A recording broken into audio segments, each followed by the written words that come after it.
Invitée de Quotidien ce mercredi 20 septembre, Zaya Dehar s'est confiée sur son enfance chaotique et sur le chagrin d'amour qu'elle a vécu à la suite d'une relation toxique.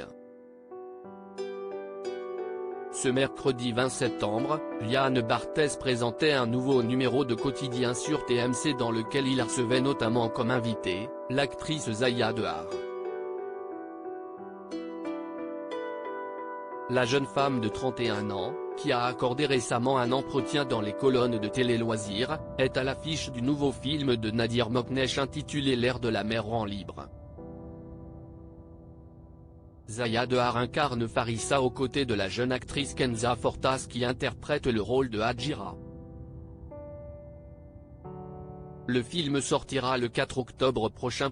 Zaya Dehar sur son enfance chaotique: je me battais beaucoup contre la morale alors qu'elle s'était fait connaître en 2010 suite à un scandale médiatico-judiciaire qui a entraîné les footballeurs Karim Benzema et Franck Ribéry à quelques mois de la Coupe du monde de football. Zaya tente, à 31 ans, d'écrire une nouvelle page de sa vie. Avant ce scandale, la jeune actrice avait vécu une partie de son enfance à Gris en Algérie avant de s'installer à Marseille dans le quartier Belle de Mai.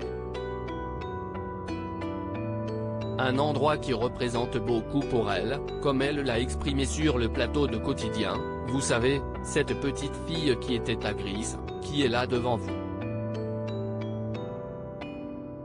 J'ai les mêmes rêves, les mêmes envies, les mêmes convictions. Et surtout ma culture, la musique, les films. Je n'ai pas l'impression d'avoir changé. Si est la même petite fille. Toutefois, les choses n'ont pas toujours été faciles pour la jeune Zaya à l'école, je me battais beaucoup contre la morale et certains jugements. Même à l'école, j'avais très peu d'amis à cause de ça. Zaya revient sur la relation toxique qu'elle a vécue pendant 2 ans. Toutefois, avant de s'épanouir dans sa nouvelle carrière d'actrice, Zaya Dehar a connu une relation toxique de 2 ans avec un pervers narcissique. Ça m'a fait dériver vers la folie.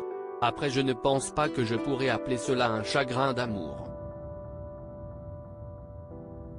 C'était quelque chose d'assez spécial et toxique surtout, a-t-elle confié sur le plateau de Quotidien. Et d'ajouter: je n'ai pas décidé de prendre la parole parce que je n'avais pas forcément toutes mes capacités mentales à ce moment-là.